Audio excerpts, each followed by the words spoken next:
Musyawarah itu memiliki beberapa unsur. Yang pertama, unsurnya yaitu harus ada pengendali dalam musyawarah, yang dimaksud rois atau moderator. Moderator itu apa? Moderator itu harus seorang yang harus lebih siap dari pesertanya atau musyawirin, dan harus lebih banyak ibarat yang matang atau mempelajari lebih dalam masalah tersebut. Yang kedua itu harus ada dua orang sebagai mujib atau penjawab, dan satunya sebagai mu'tarid atau seorang yang menyangkal. Tujuannya ada penjawab atau tugas mujib yaitu memberikan argumen atau berkorban untuk mau menjawab supaya tujuan musyawarah itu dapat tercapai.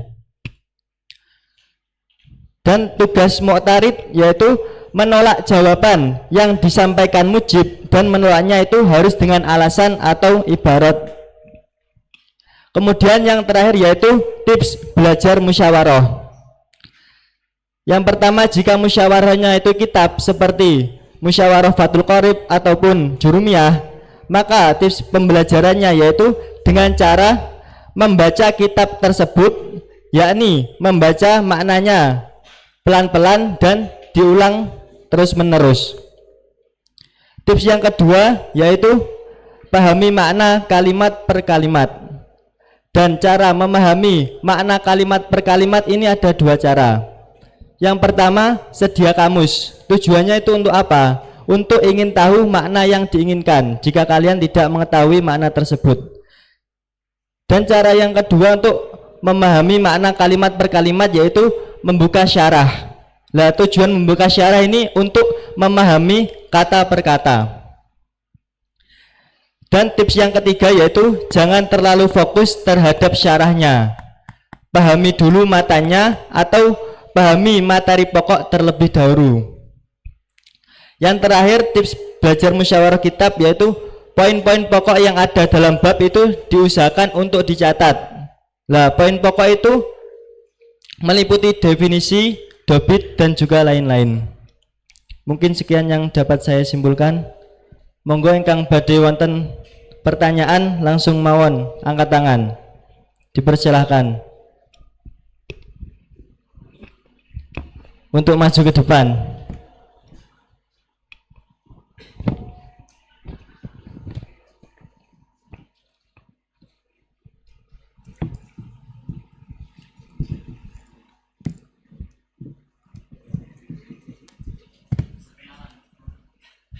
Bismillahirrahmanirrahim. Assalamualaikum warahmatullahi wabarakatuh. Perkenalkan, saya Muhammad Faid Najih dari kelas 5. Namun badhe tanglet di sini yang di pondok ini yang saya perhatikan kebanyakan kelemahannya para santri itu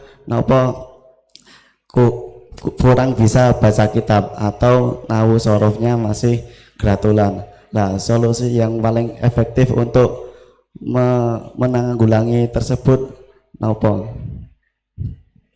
Assalamualaikum warahmatullahi wabarakatuh. Waalaikumsalam. Mungkin wonten malih. Bismillahirrahmanirrahim. Assalamualaikum warahmatullahi wabarakatuh. Perkenalkan, nama saya Muhammad Alfan Al-Fadilah dari kelas 5. Kula badhe tanglet bagaimana cara kita memanajemen waktu belajar yang tepat. Assalamualaikum warahmatullahi wabarakatuh.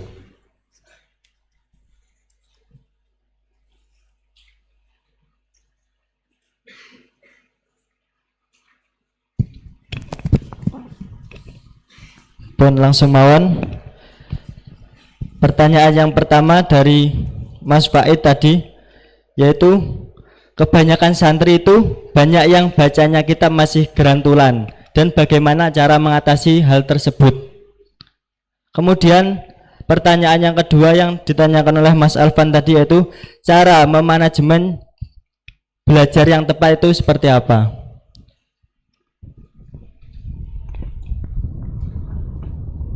Baca kitab, keahlian dalam membaca kitab, nah, itu kuncinya kunci yang nggak bisa ditawar, nggih. Kunci yang nggak bisa ditawar itu satu, nggak bisa ditawar kuncinya. Apa? Ya harus berulang-ulang membacanya, harus takror, harus diulang-ulang bacanya. Makanya tadi di awal saya menyampaikan, di awal tips belajar itu baca maknanya. Nah, ini untuk pemula, baca makna kitabnya dengan baik, ya, berulang-ulang sampai hampir faham, hampir hafal.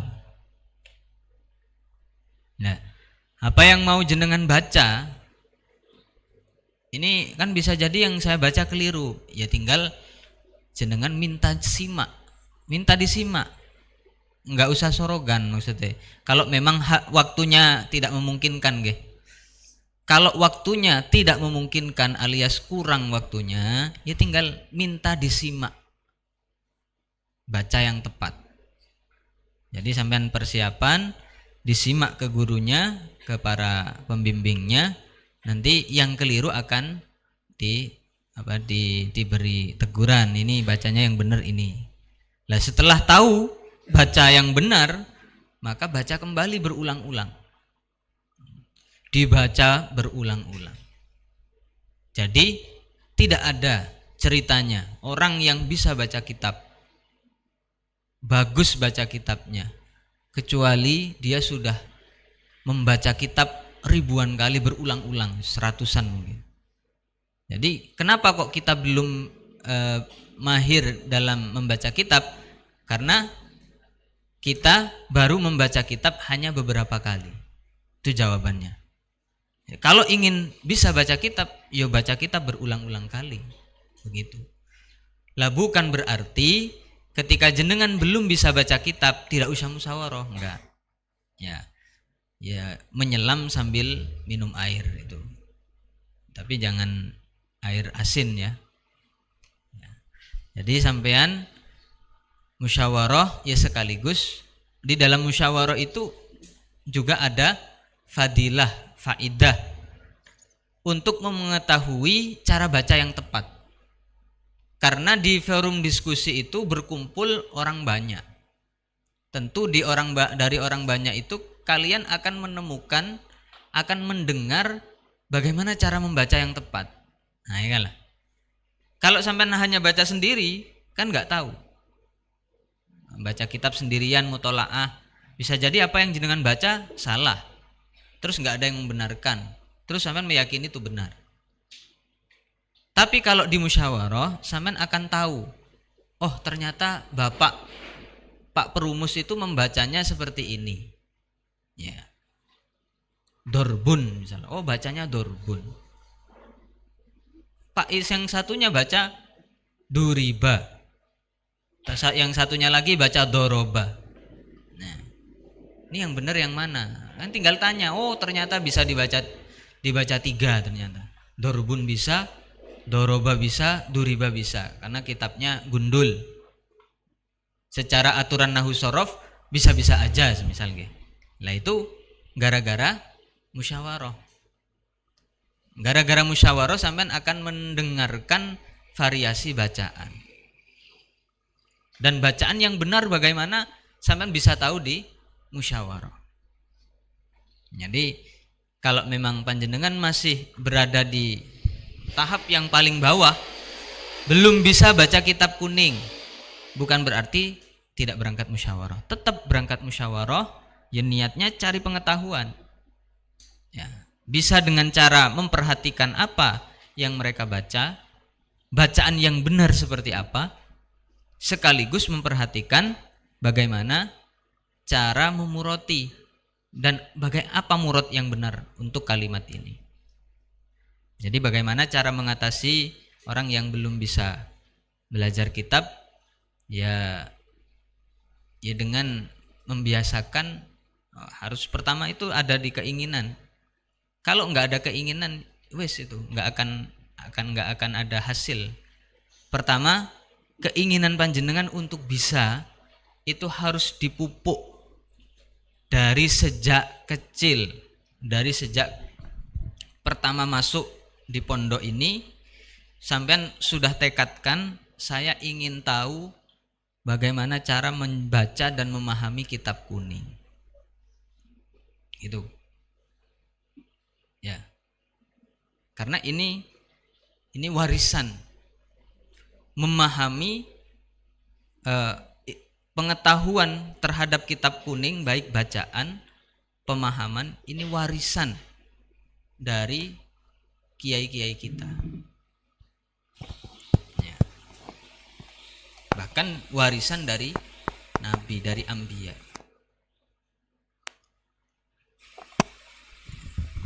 Sebagaimana Romo Yai Bisri Sansuri itu kan dikenal sebagai tokoh fakih, ya, ahli fikih, pakar fikih kan, terkenal sebagai pakar fikih, pakar kitab kuning. Jadi kenapa kok kamu mau belajar? Ya saya pengen menjadi penerusnya beliau, penerus ideologisnya, penerus pemahamannya, penerus keilmuannya. Saya santrinya, santrinya Mbah Bisri, Mbah Yai Bisri Sansuri, tokoh pendiri Nahdlatul Ulama. Ya harus punya keinginan yang kuat meniru ciri khas beliau. Ya ciri khas beliau adalah kitab kuning, ciri khas beliau adalah fakih, ahli fikih, pakar ilmu syariat. Itu ciri khasnya. Jadi jenengan bagaimana cara mengatasinya? Pertama, ya semangatnya harus dibenahi terlebih dahulu. Dibenahi terlebih dahulu, kemudian tekad untuk memperbanyak, mengulang-ulang baca kitab itu harus diperkuat. Karena baca kitab itu nggak bisa sebulan 2 bulan. Ya, membaca kitab itu nggak bisa instan, butuh waktu lama, butuh waktu yang sangat lama, butuh ratusan bahkan ribuan kali mengulang makrok yang jenengan baca. Satu baris jenengan mau bisa membaca dengan baik, ya harus diulang-ulang. Bisa sampai ratusan, bisa sampai ribuan. Baru sampean bisa dijamin bisa baca kitab. Tapi kalau baru baca sekali 2 kali terus bilang saya ini kok nggak bisa baca kitab, nah itu sebuah pertanyaan yang konyol.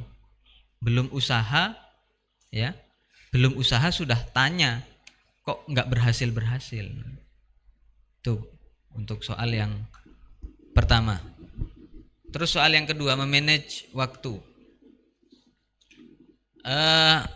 Begini, yang terpenting itu adalah mengatur waktu yang tidak bisa jenengan kendalikan.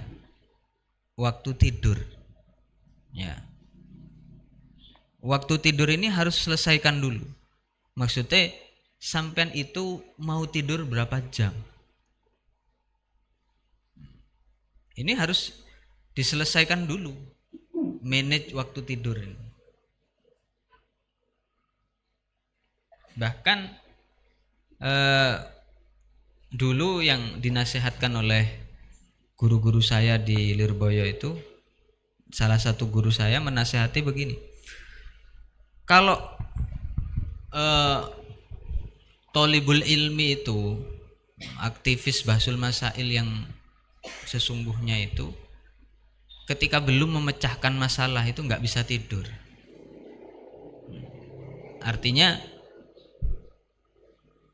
memang keterkaitan ambisi untuk menyelesaikan masalah, menjawab sebuah permasalahan ini sangat kuat sekali. Dulu tradisinya demikian. Kemudian di antara nasihatnya lagi, ya tolibul ilmi itu nggak bisa birohatil jisim. La yunalul ilmu birohatil jisim. Ilmu itu nggak bisa dicapai, didapatkan dengan enak-enakan, nggak bisa. Ilmu itu harus dengan susah payah. Makanya mencari ilmu itu dibahasakan oleh orang Arab dengan bahasa ta'allum. Ta'allum itu kalau di dalam sorofnya sampai tasrifnya itu apa faidahe takalluf. Tafa'ala itu faidahe takalluf. Takalluf itu susah payah. Ta'allum itu berarti susah payah dalam mencari ilmu. Baru ilmu itu akan hasil. Kalau belum susah payah, ya sulit sekali untuk menghasilkan ilmu. Jadi memanage waktu itu atur dulu waktu tidurnya. Semisal saya nggak boleh tidur lebih dari 5 jam. Nggak boleh tidur lebih dari 5 jam. Berarti sisa waktu dari 5 jam itu jenengan bisa ngontrol. Ya, bisa ngontrol itu. Tinggal dibagi-bagi saja waktu belajarnya berapa.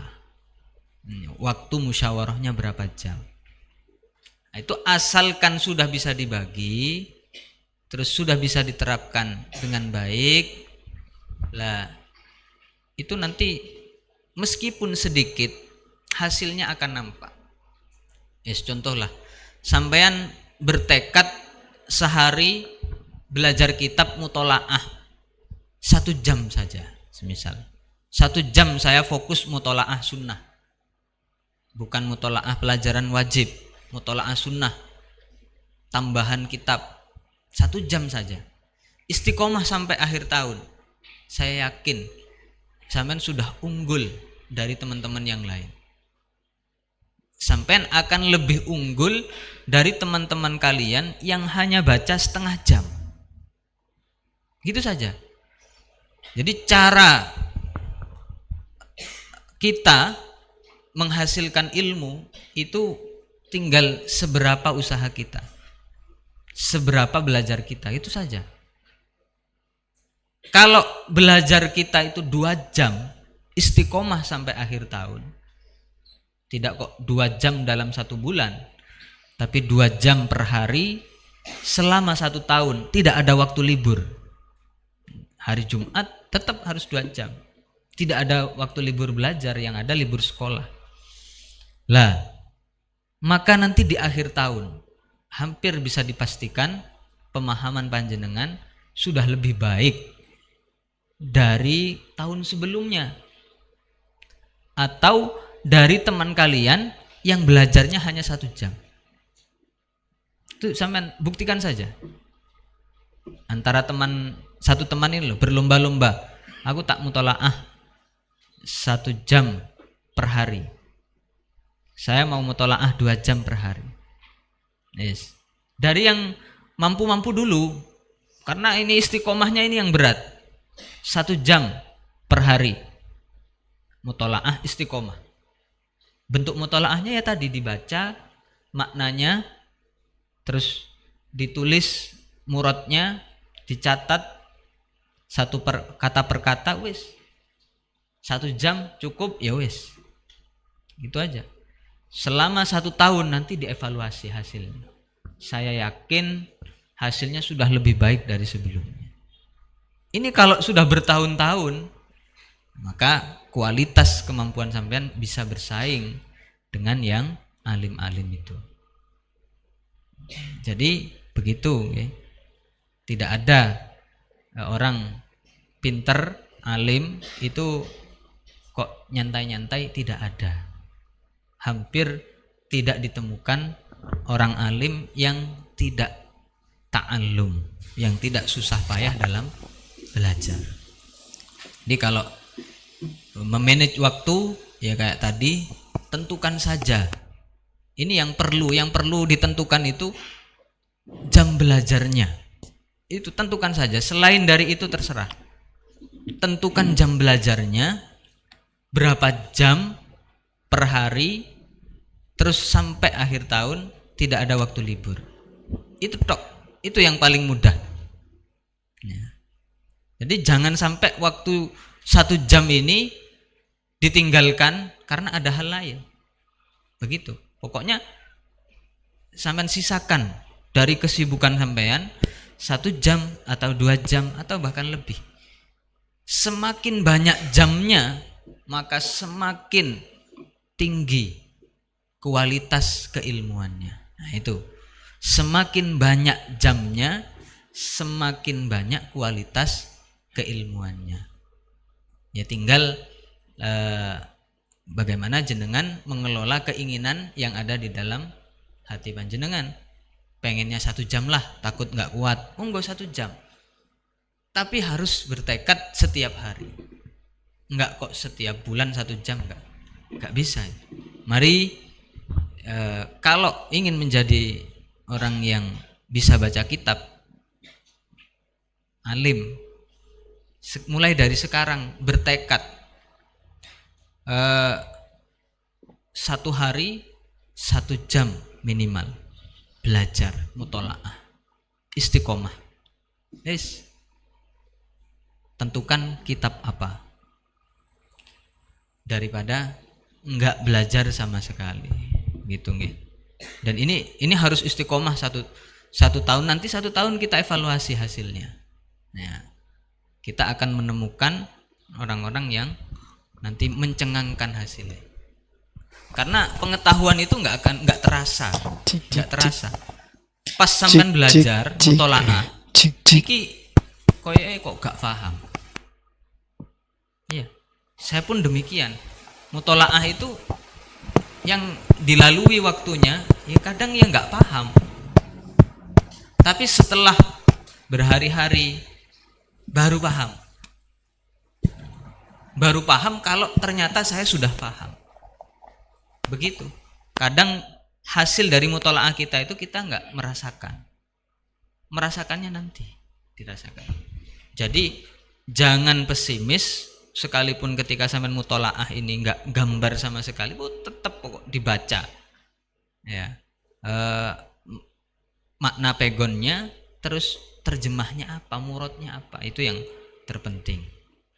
Kok imun wong kang ngadeg iki apa? Berdiri. No. Terus nisbatun perbandingan ini apa? Ya perbandingan, misal persentase dan seterusnya. Itu harus bisa digambarkan makna pegonnya dan makna murodnya, makna Indonesianya, terjemahannya itu minimal dalam mutolaah. Saya kira itu mungkin sudah cukup nggih, sudah malam. Cukup Pak nggih. Ya, sudah malam. Mungkin itu saya kembalikan ke moderator.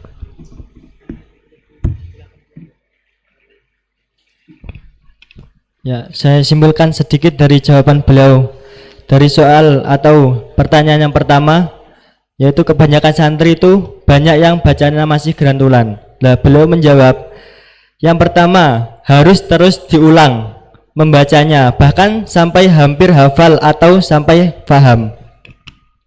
Jika belum mahir membaca kitab, artinya kita itu jarang belajar kitab dan harus mengetahui cara belajar yang tepat.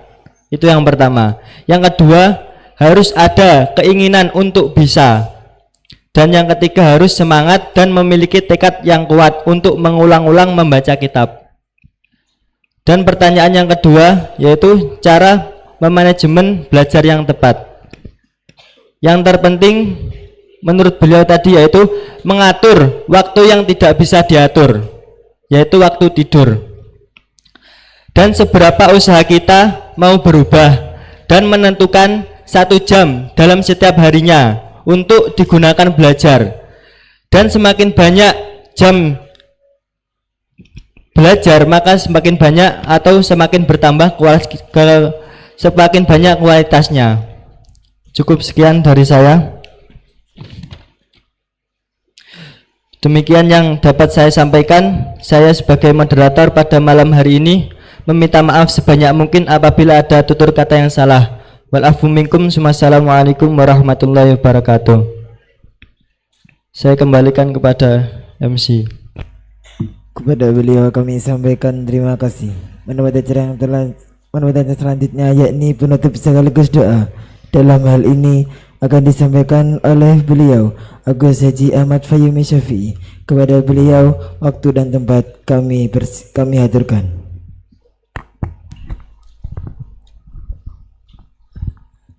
Assalamualaikum warahmatullahi wabarakatuh.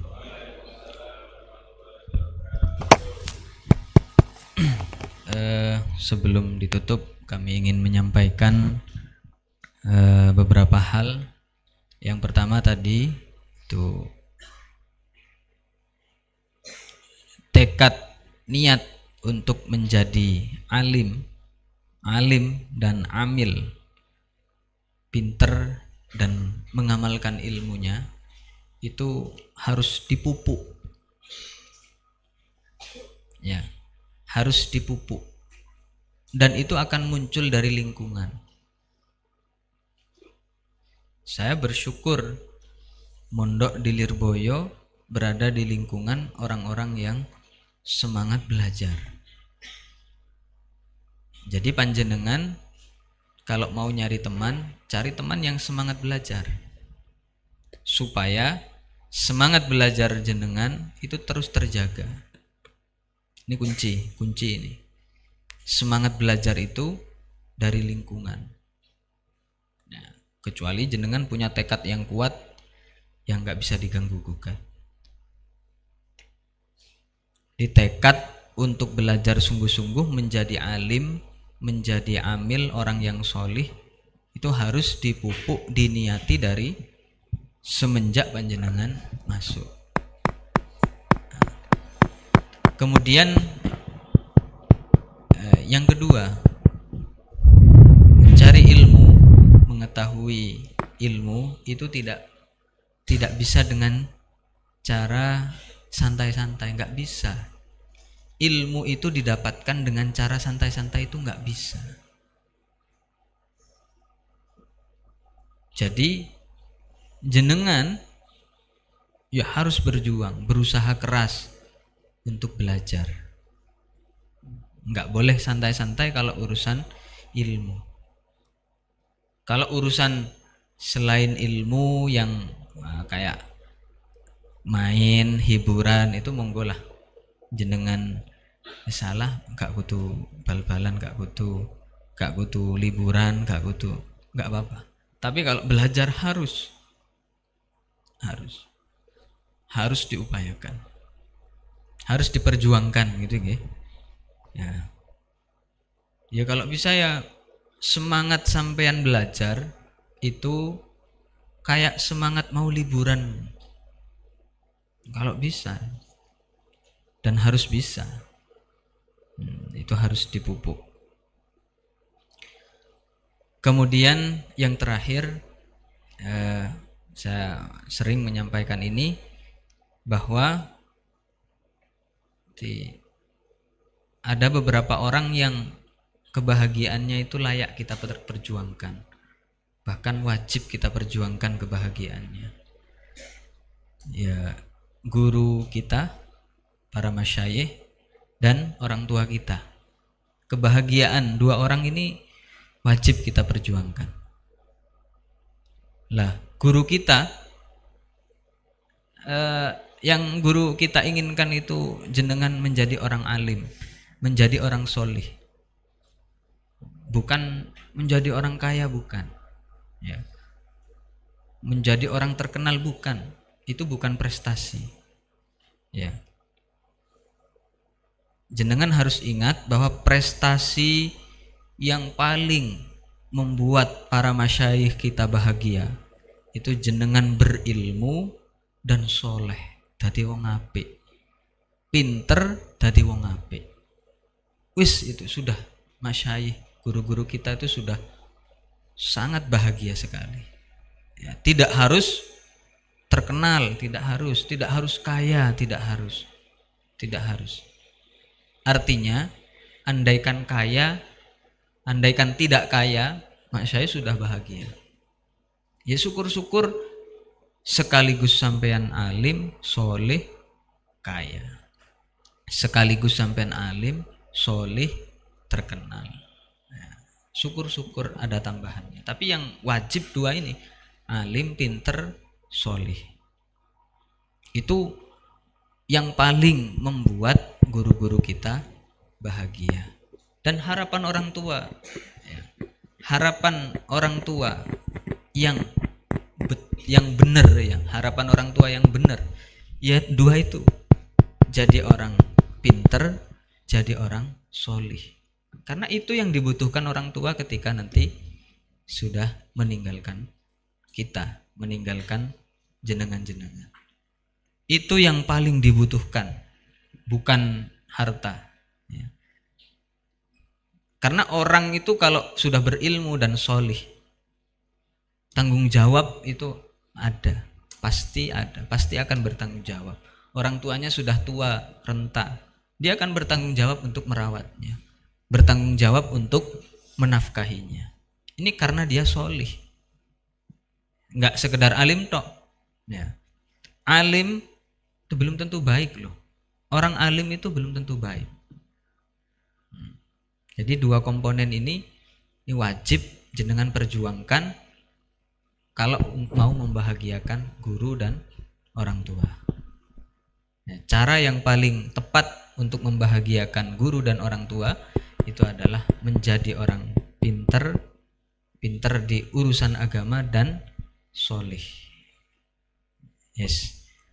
Mari kita tutup apa ikhtiar kita pada malam hari ini untuk menjadi orang alim, ikhtiar pada malam hari ini untuk menjadi orang soleh dengan berupa diklat pelatihan musyawarah. Mari kita tutup acara pada malam hari ini dengan pembacaan suratul Fatihah dan wal asri 3 kali. Nawaitu dengan niat 1, kita mendapatkan ridho dari para masyayikh. 2, kita ditakdirkan mendapatkan ilmu yang bermanfaat dan menjadi waladan solih, menjadi anak yang solih. Terus kita diberi kemudahan urusan dunianya dan urusan akhiratnya. Terus niat yang terakhir, kita diberi keselamatan di dunia dan di akhirat. Ala hadihinnya wa ala kulliyatin sholihah. Al-Fatihah. Bismillahirrahmanirrahim. Alhamdulillahirabbil alamin arrahmanirrahim.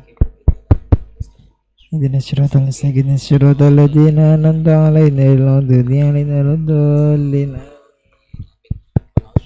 Al-insana lafi khusrin illa alladhina amanu wa 'amilus solihati wa tawasaw bil haqqi wa tawasaw bis sabr.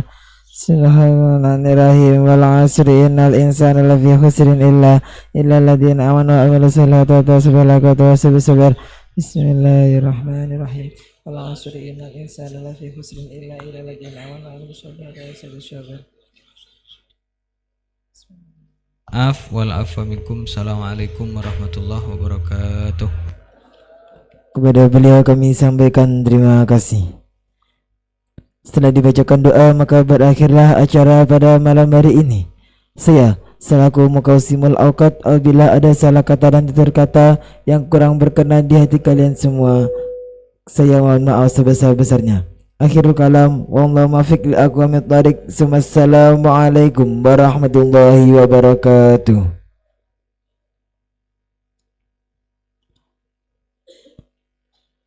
Sallallahu ala Nabi Muhammad.